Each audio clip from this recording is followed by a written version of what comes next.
नमस्कार दोस्तों, स्वागत है आपका आज के मुख्य समाचारों में। दोस्तों यहां पर आपको देखने को मिलेंगी सुबह से लेकर शाम तक की तमाम बड़ी खबरें मुख्य समाचार ब्रेकिंग न्यूज अपडेट्स के रूप में। तो दोस्तों आप सभी लोगों से रिक्वेस्ट है कि इस वीडियो को ज़्यादा से ज़्यादा लाइक और शेयर करें। तो दोस्तों सीधे चलते हैं आज की पहली बड़ी खबर की ओर।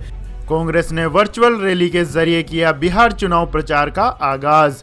जी हां दोस्तों, कांग्रेस ने बिहार विधानसभा चुनाव के लिए कमर कस ली है। कांग्रेस ने वर्चुअल रैली के जरिए एक तरीके से चुनाव प्रचार का आगाज कर दिया है। चुनाव आयोग के दिशा निर्देशों को ध्यान में रखते हुए कांग्रेस आने वाले कुछ दिनों में 100 विधानसभा क्षेत्रों में वर्चुअल रैलियां करने जा रही है, जिसकी विधिवत शुरुआत दिल्ली के कांग्रेस मुख्यालय से कर दी गई है। इस मौके पर प्रभारी महासचिव शक्ति सिंह गोहिल, सचिव अजय कपूर, वीरेंद्र राठौर, स्क्रीनिंग कमेटी के चेयरमैन अविनीश पांडे शामिल थे। वहीं स्टार प्रचार के रूप में पहले दिन राज बब्बर और महिला कांग्रेस की राष्ट्रीय अध्यक्ष सुष्मिता देव शामिल थी। शक्ति सिंह गोहिल ने बिहार क्रांति वर्चुअल महासम्मेलन के लॉन्चिंग पर कहा है कि एक सकारात्मक सोच के साथ कांग्रेस के कई केंद्रीय और राज्य के नेता इस महासम्मेलन में शामिल होंगे।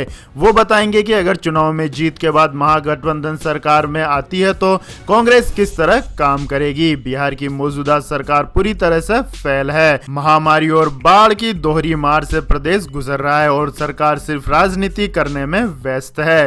प्रभारी महासचिव ने इस मौके पर बिहार चुनाव के लिए स्लोगन भी दिया, बोले बिहार बदले सरकार। तो दोस्तों आपको क्या लगता है, कांग्रेस वाला महागठबंधन इस बार बिहार में चुनाव जीत पाएगा? कमेंट करके अपनी राय दें। इसके बाद दोस्तों जानते हैं अगली बड़ी खबर। चीन ने अरुणाचल प्रदेश को बताया अपना हिस्सा, लापता 5 भारतीयों पर दिया बयान। जी हां दोस्तों, एलएसी पर चीन और भारत के टकराव की स्थिति बनी हुई है। हाल ही में मॉस्को में दोनों देशों के रक्षा मंत्रियों के बीच 2.5 घंटे की बैठक हुई थी, जिसमें गलवान और लद्दाख को लेकर गहन चर्चा हुई थी। मीटिंग के तुरंत बाद ही चीन ने सीमा पर तनाव के हालात के लिए भारत को जिम्मेदार ठहराया था और अब ड्रैगन ने अरुणाचल प्रदेश को लेकर दावा किया है। चीनी विदेश मंत्रालय के प्रवक्ता ने बयान जारी कर कहा है कि चीन ने कभी अरुणाचल प्रदेश को मान्यता नहीं दी है, जो चीन का दक्षिणी तिब्बत का इलाका है। लीजिन ने यह बात चीनी अखबार के हवाले से कही है। चीन के विदेश मंत्रालय की ओर से यह बयान अरुणाचल प्रदेश से 5 भारतीय युवाओं के लापता होने के बाद आया है। जब लीजिन ने अरुणाचल प्रदेश से लापता 5 भारतीयों के बारे में पूछा तो उन्होंने चुप्पी साधी और कहा उन्हें इस संबंध में कोई जानकारी नहीं है। आपकी जानकारी के लिए बता दें दोस्तों, भारतीय थल सेना ने अरुणाचल प्रदेश के ऊपरी सुबनसिरी जिले से 5 लोगों का पीपुल लिबरेशन आर्मी के सैनिकों द्वारा कथित तौर पर अपहरण कर लिए जाने का मुद्दा चीनी सेना के समक्ष उठाया है। सेना ने 5 युवकों के अपहरण की जांच के लिए एक पुलिस टीम को मैकमोहन लाइन से सटे सीमावर्ती क्षेत्र में भेजा है। यह लाइन अपर सुबनसिरी जिले को तिब्बत से अलग करती है। इसके बाद दोस्तों जानते हैं अगली बड़ी खबर। एक हॉल में बैठ सकेंगे सिर्फ 12 परीक्षार्थी, कुछ ऐसी की जा रही है 13 सितंबर की परीक्षा की तैयारी। जी हां दोस्तों, 2020 में वायरस जनित महामारी ने शिक्षा जगत पर गहरा असर डाला है। स्कूल कॉलेजों की परीक्षाओं से लेकर प्रतियोगी परीक्षाएं तक सभी कुछ तय समय से काफी ज्यादा समय तक के लिए स्थगित कर दी गई थी। हालांकि अब जीवन पटरी पर लौट रहा है और इसी के साथ परीक्षाओं के नए शेड्यूल भी तैयार हो रहे हैं। नेशनल टेस्टिंग एजेंसी ने 1 सितंबर से 6 सितंबर तक जेईई मेन परीक्षाओं का आयोजन करवाया था। अब NTA medical entrance exam NEET के आयोजन की तैयारी में जुट गई है। National eligibility cum entrance test यानी कि नीट का आयोजन चिकित्सीय कॉलेजों में प्रवेश के लिए आयोजित कराया जाता है। इस साल 13 सितंबर को नीट की परीक्षा आयोजित करवाई जाएगी। इसके लिए करीब 15 लाख उम्मीदवारों ने पंजीकरण करवाया है। 13 सितंबर 2020 की तारीख तय होने से पहले नीट की परीक्षाओं को 2 बार स्थगित किया जा चुका है। एनटीए के अधिकारियों की माने तो देश भर में 15.97 लाख उम्मीदवारों ने नीट के लिए पंजीकरण करवाया है। इसके बाद दोस्तों रुक करते हैं अगली खबर का। किसानों के लिए सरकार लेकर आई मुनाफे वाली योजना, मिलेगी 80% सब्सिडी। जी हां दोस्तों, सरकार हमेशा से किसानों की कमाई को बढ़ाने के लिए नई नई स्कीमें लाती रहती है ताकि उन पर ज्यादा आर्थिक बोझ ना पड़े। किसान सम्मान निधि से लेकर कई सारी ऐसी योजनाएं हैं जिसके जरिए किसान भाई खेती के अलावा भी अपनी कमाई को बढ़ा सकते हैं। अब सरकार किसानों की कमाई बढ़ाने के लिए फार्म मशीनरी बैंक के तौर पर एक योजना लेकर आई है, जिससे अपनी खेती करने के साथ ही दूसरों की मदद भी कर सकते हैं। किसानों के लिए फार्म मशीनरी बैंक बनाया गया है। आजकल खेती बिना मशीन के कर पाना असंभव है, लेकिन प्रत्येक किसान खेतीबाड़ी में प्रयुक्त होने वाली मशीनों को नहीं खरीद सकता।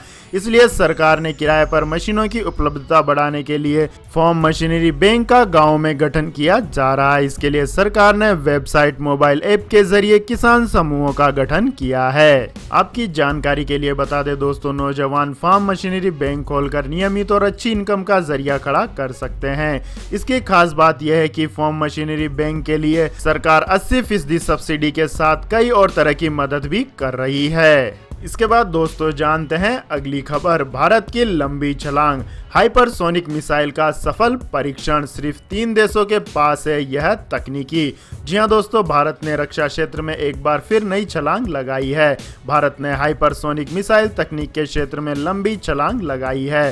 भारत ने स्वदेशी हाइपरसोनिक टेक्नोलॉजी डिमॉन्स्ट्रेशन व्हीकल का सफल परीक्षण किया है। इसके साथ ही भारत अगली पीढ़ी के हाइपरसोनिक क्रूज मिसाइल विकसित करने की तकनीक हासिल करने वाले दुनिया का चौथा देश बन गया है। अभी तक ये तकनीकी सिर्फ अमेरिका, रूस और चीन के पास ही है। इसके बाद दोस्तों जानते हैं अगली खबर। कंगना रनौत को मिली वाई कैटेगरी की सुरक्षा। अभिनेत्री ने ऐसे जताया गृह मंत्री अमित शाह का आभार। जी हां दोस्तों, अभिनेत्री कंगना रनौत को केंद्रीय गृह मंत्रालय ने दी वाई कैटेगरी की सुरक्षा। कंगना की सुरक्षा में 7 पुलिसकर्मी तैनात होंगे। अभिनेता सुशांत सिंह राजपूत की मौत के बाद फिल्म इंडस्ट्री के एक धड़े में नशीली दवाओं के उपयोग के बारे में बोलने के बाद रनौत को नए सिरे से मिल रही धमकी के मद्देनजर यह फैसला लिया गया है। गृह मंत्रालय के एक अधिकारी ने बताया है कि गृह मंत्रालय ने अर्धसैनिक बल के माध्यम से कंगना रनौत को Y+ श्रेणी की सुरक्षा उपलब्ध कराने का निर्णय किया है। अभिनेत्री कंगना रनौत ने Y+ श्रेणी की सुरक्षा दिए जाने पर गृह मंत्री अमित शाह का आभार भी जताया है। कंगना ने अपने ट्वीट में लिखा है कि मैं गृह मंत्री अमित शाह जी की आभारी हूं। वो चाहते तो हालातों के चलते मुझे कुछ दिन बाद मुंबई जाने की सलाह देते, मगर उन्होंने भारत की एक बेटी के वचनों का मान रखा, हमारे स्वाभिमान और आत्मसम्मान की लाज रखी। जय हिंद। इसके बाद दोस्तों जानते हैं अगली खबर। देश की पहली ऑनलाइन उधार की दुकान चालू। अभी सामान खरीदो और भुगतान करो बाद में।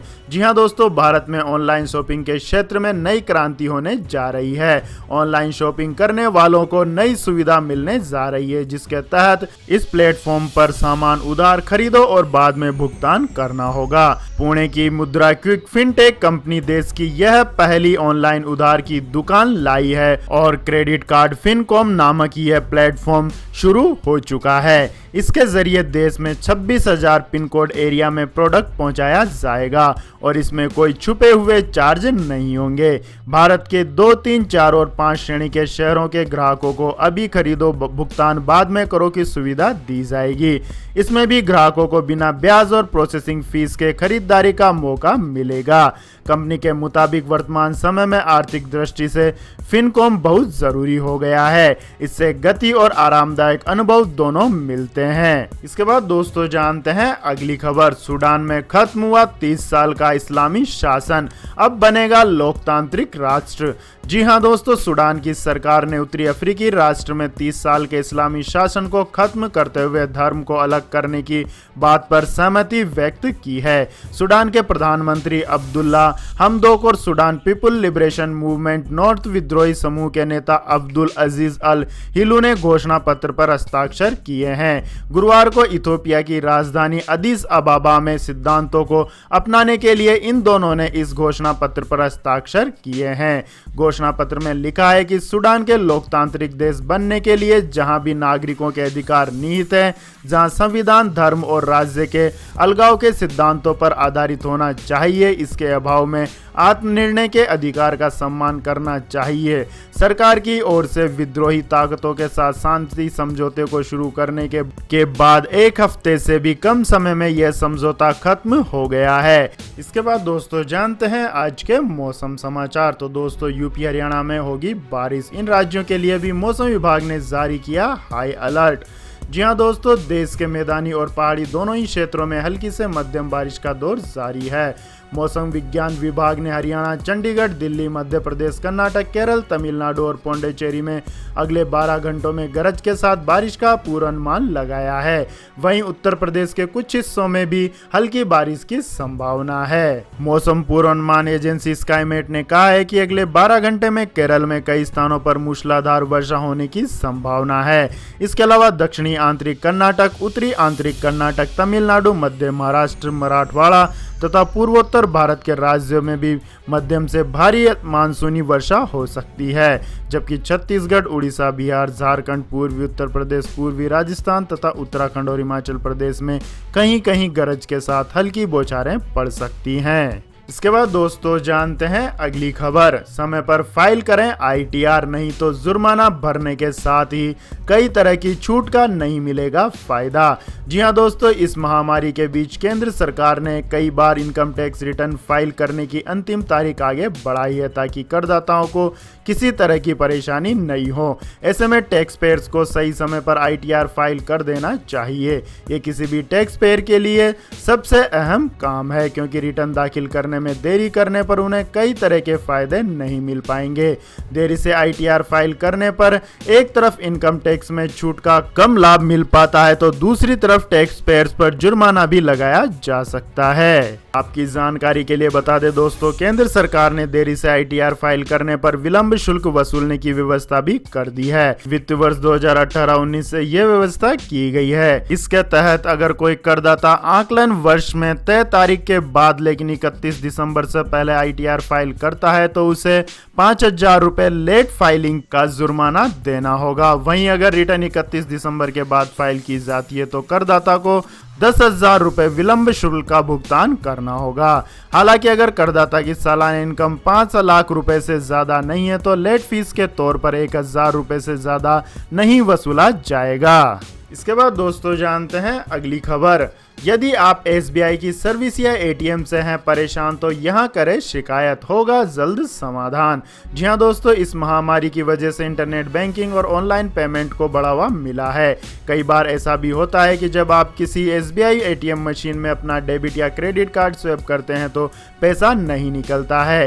कई बार ऑनलाइन ट्रांजैक्शन तो पूरा हो जाता है लेकिन पेमेंट फेल हो जाता है। यह स्थितियां किसी भी व्यक्ति को परेशान कर सकती है, लेकिन देश के सबसे बड़े bank state bank of India ने अपने ग्राहकों की ऐसी समस्याओं का समाधान करने के लिए तत्परता दिखाई है। यदि आपको SBI से जुड़ी ऐसी कोई समस्या है तो आप घर बैठे उसकी शिकायत कर सकते हैं और इस पर तुरंत एक्शन लिया जाएगा। SBI के खाता धारक ऑनलाइन या ऑफलाइन दोनों तरीकों से शिकायत दर्ज कर सकते हैं। ATM से जुड़ी अधिकांश समस्याएं ATM मशीन या सर्वर की वजह से होती है और बैंक कभी नहीं चाहता है कि आपको कोई नुकसान हो। इसके चलते आपको तुरंत शिकायत दर्ज करना चाहिए। इसके लिए आपको SBI की आधिकारिक वेबसाइट ऑनलाइन sbi.com पर जाना होगा। इसके बाद दोस्तों जानते हैं अगली खबर। रेलवे के इतिहास में पहली बार पटरियों पर दौड़ेगी क्लोन ट्रेनें, जानिए क्यों लेना पड़ा यह फैसला। जी हाँ दोस्तों, इस महामारी के हालात जैसे जैसे सामान्य हो रहे हैं, परिवहन और आर्थिक गतिविधियां पटरी पर लौटने लगी है। भारतीय रेल भी धीरे धीरे सामान्य परिचालन की ओर कदम बढ़ा रही है। पटरियों पर यात्री ट्रेन लौटने लगी है। यात्रियों की बढ़ती संख्या को देखते हुए भारतीय रेलवे ने क्लोन ट्रेनें चलाने की घोषणा की है। रेलवे उन रूटों पर क्लोन ट्रेनें चलाएगी जिसमें यात्रियों का भार ज्यादा होगा, यानी उन रूटों को प्राथमिकता दी जाएगी जिनमें वेटिंग लिस्ट लंबी होगी। भारतीय रेलवे के इतिहास में पहली बार क्लोन ट्रेनें पटरियों पर दौड़ेंगी। यह क्लोन ट्रेन मौजूदा विशेष ट्रेनों की ही क्लोन होंगी। इन ट्रेनों की गति अपेक्षाकृत अधिक तेज होगी। इन ट्रेनों का स्टॉपेज सीमित होगा। सीमित स्टॉपेज रखने के पीछे मकसद है कि यात्रियों को उनके गंतव्य तक तेजी से पहुंचाया जा सके। स्पेशल ट्रेनों के क्लोन के रूप में चलाई जा रही इन ट्रेनों में 3 श्रेणी के AC कोच को प्राथमिकता दी जाएगी। मौजूदा विशेष मेल और एक्सप्रेस ट्रेनों की तुलना में इन क्लोन ट्रेनों की स्पीड ज्यादा होगी। इसके बाद दोस्तों जानते हैं अगली खबर। 21 सितंबर से पर्यटक कर सकेंगे ताजमहल का दीदार, DM ने जारी किया आदेश। जी हाँ दोस्तों, उत्तर प्रदेश के आगरा में अनलॉक 4.0 के तहत 21 सितंबर से स्मारकों को खोलने का फैसला जिला प्रशासन ने किया है। इसी कड़ी में 21 सितंबर से ताजमहल और आगरा किले को पर्यटकों के लिए खोल दिया जाएगा। इस इससे पहले 1 सितंबर से बाकी सभी स्मारक खुल चुके हैं। सोमवार को इस महामारी की समीक्षा के बाद जिलाधिकारी प्रभु एन सिंह ने ताजमहल और किला खोलने के आदेश जारी कर दिए। दरअसल इस महामारी की वजह से ताजमहल और आगरा किला समेत सभी संरक्षित स्मारकों में 17 मार्च से पर्यटकों का प्रवेश बंद कर दिया गया था। इस फैसले से पर्यटन उद्योग से जुड़े लोगों को उम्मीद है कि इन दोनों स्मारकों के खुलने से पर्यटन उद्योग पर छाए संकट के बादल छटेंगे। आपकी जानकारी के लिए बता दें दोस्तों, आगरा के स्मारकों पर 17 मार्च से ताला लगा है। जनता कर्फ्यू से कुछ दिन पहले ही आगरा में ताजमहल को बंद कर दिया गया था। यह पहला मौका है जब इन स्मारकों को इतने लंबे समय के लिए बंद रखा गया है। तो यह थी दोस्तों आज की सभी महत्वपूर्ण बड़ी खबरें। तो दोस्तों आपको हमारा वीडियो कैसा लगा कमेंट करके जरूर बताएं और हमारे इस वीडियो को अधिक से अधिक लाइक और शेयर करें। साथ ही हमारे चैनल को सब्सक्राइब करके बेल आइकन का बटन भी दबा लें। धन्यवाद। जय हिंद, जय भारत, वंदे मातरम।